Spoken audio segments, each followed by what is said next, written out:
Bom dia, senhores acadêmicos. Estamos nós aqui de volta para a nossa aula de Teoria Geral do Processo. Deus esteja em nosso meio, nos ilumine e dê a vocês uma boa aula de conteúdo, o melhor aproveitamento possível. Nós vamos tratar nessa nossa aula de hoje acerca dos pronunciamentos do juiz no processo. O juiz tem o princípio do impulso oficial e para ele cumprir esse princípio do impulso oficial, ele se louva de alguns pronunciamentos que gerarão diligências ao processo.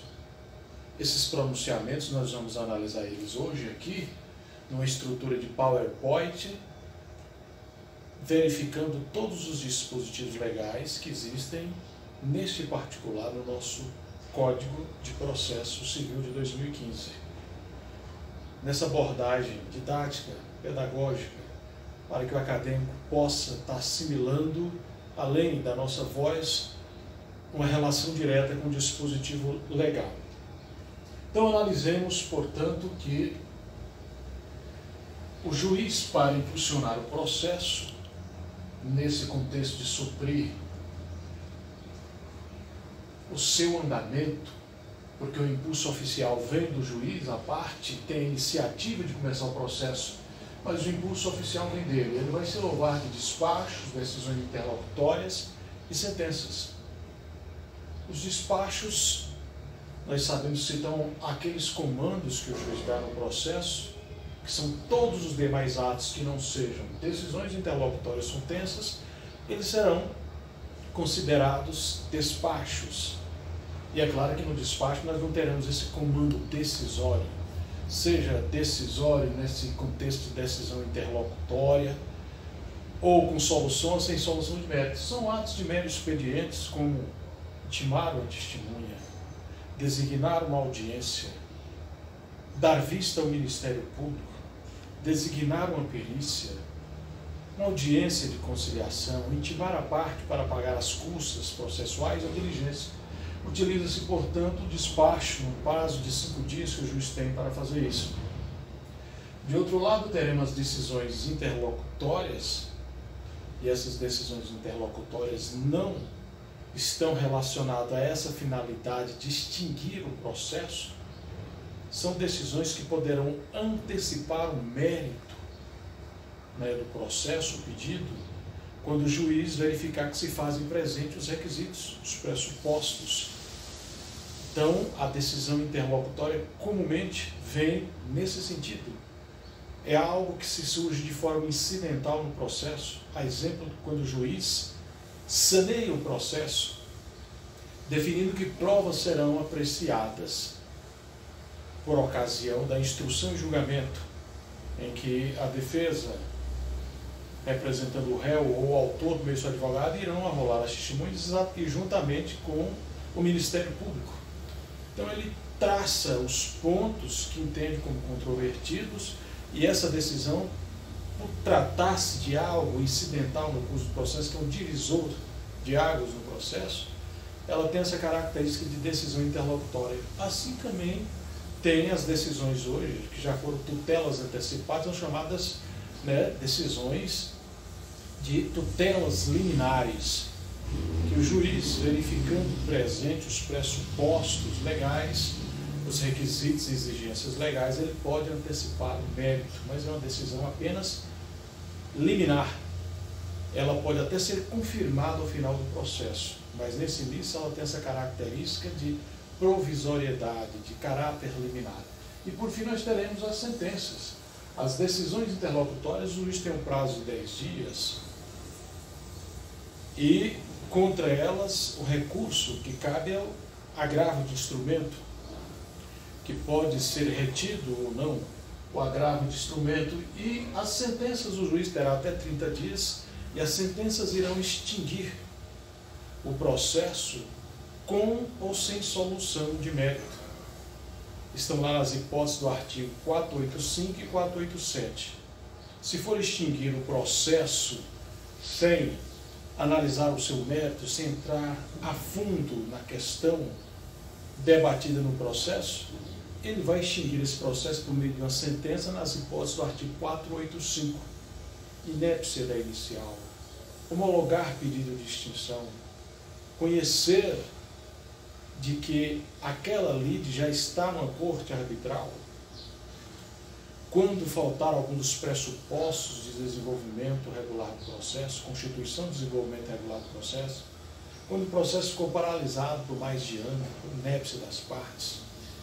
Todas essas são circunstâncias, além de litispendência, coisa julgada, morte da parte autora quando esse direito não é transmissível, ele é personalíssimo e não transmite aos sucessores. Todas essas circunstâncias vão nos mostrar que o juiz irá extinguir esse processo por uma sentença sem solução de mérito nas hipóteses do artigo 485. Mas o juiz também poderá extinguir o processo com solução de mérito, adentrando a questão principal, debatida, controvertida entre as partes. Então, toda vez que o juiz deferir ou indeferir o pedido formulado pelas partes, ele extinguiu o processo com solução de mérito. Da mesma forma, quando o juiz reconhecer de ofício ou por provocação das partes a questão de prescrição ou decadência, nesse caso também o juiz estará extinguindo o processo com solução de mérito. E de outro lado, quando ele homologar os acordos formulados entre as partes, quando ele homologar a renúncia ao próprio direito, o autor que moveu a ação está renunciando ao seu próprio direito, ele pode homologar isso, e essa sentença será também extintiva com solução de mérito. E nas hipóteses nós conhecemos também de reconvenção, quando se conhece esse pedido, reconhece esse pedido lá na reconvenção. Então, essas hipóteses que estão no 487 do Código de Processo Civil, o juiz extingue o processo com solução de mérito, analisando o mérito. Ele não ficou em questões apenas superficiais, procedimentais, processuais. Ele foi a fundo, adentrou no ponto crucial do processo, mais importante, debatido pelas partes. Artigo 203 do Código de Processo Civil. Os pronunciamentos do juiz constituirão em sentenças, decisões interlocutórias e despacho. Esses, portanto, são os pronunciamentos que o juiz poderá ter no processo, segundo o artigo 203 do Código de Processo Civil de 2015. Atos ordinatórios. Nós vamos observar que muitos atos no processo independem do pronunciamento prévio do juiz.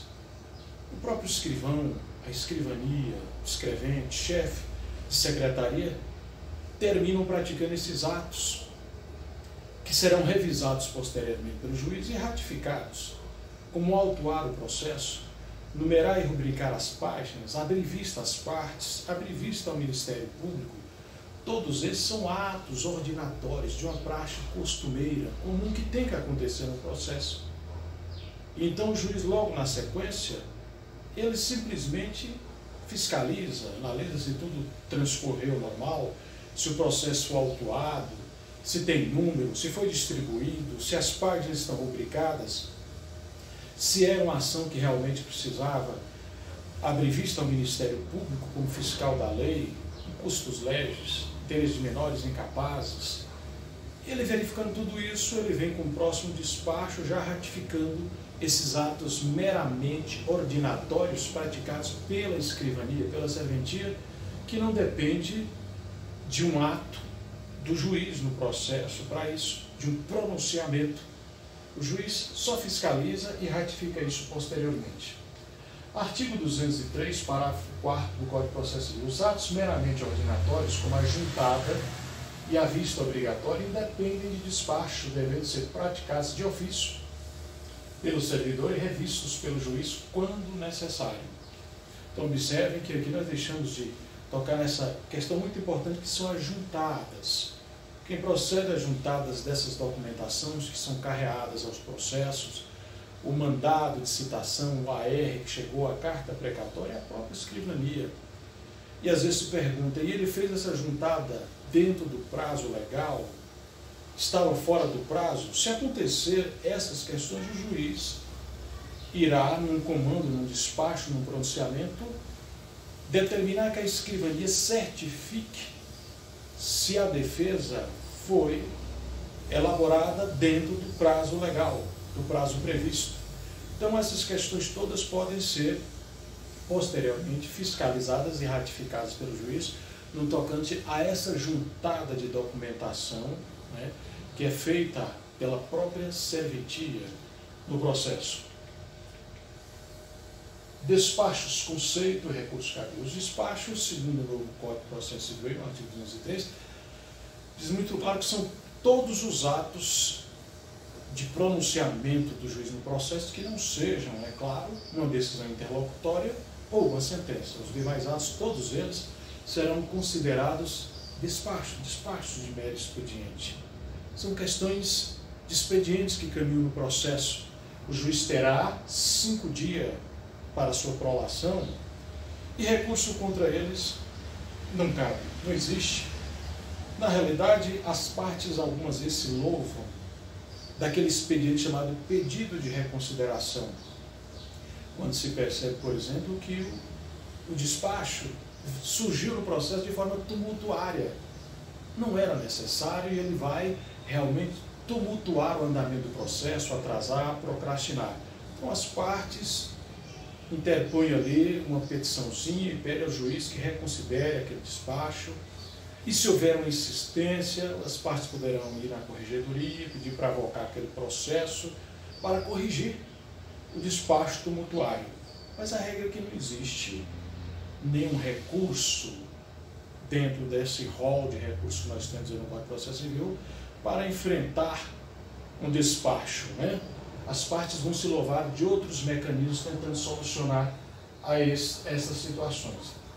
Artigo 203, parágrafo 3º do Código de Processo Civil, são despachos todos os demais pronunciamentos do juiz praticados no processo, de ofício ou requerimento da parte.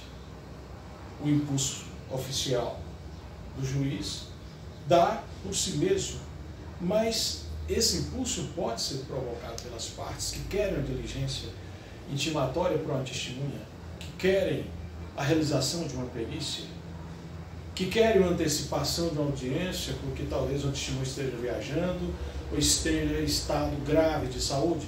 Muitas circunstâncias podem acontecer de que as partes é que vão buscar esse manifesto do juiz no processo, que poderia ser de ofício. Prazo para a apuração dos despachos são 5 dias. O juiz proferirá os despachos no prazo de 5 dias. Mas observem bem os senhores, e a gente ouve isso muito nos corredores forenses, nos tribunais. O juiz, realmente, nós não podemos levar isso tão ao pé da letra. Os juízes são muito assoberbados de trabalhos, muitos processos, poucos servidores, e eles às vezes extrapolam esses prazos e a lei determina apenas que eles justifiquem o excesso do prazo no processo. E eles terminam utilizando esse mecanismo do excesso de trabalho, acúmulo de trabalho, né, falta de condição adequada nas repartições de serventias. Decisão interlocutória. Então a decisão interlocutória é aquela que vem solucionar, resolver uma questão incidente no curso do processo. Às vezes o processo está em marcha linear, mas às vezes surge essa necessidade, as partes pedem ao juiz que o processo está maduro, pronto. A questão às vezes está ali com todos os pressupostos, se o juiz não antecipar o mérito, o bem objeto desse processo pode perecer. E o juiz então dar essa decisão liminar, que é uma decisão provisória e que ela tem essa característica de ser essa decisão interlocutória. Ela não extinguirá o processo, mas ela pode ser ratificada ao fim do processo ou alterada. Por isso a característica dela é de provisoriedade.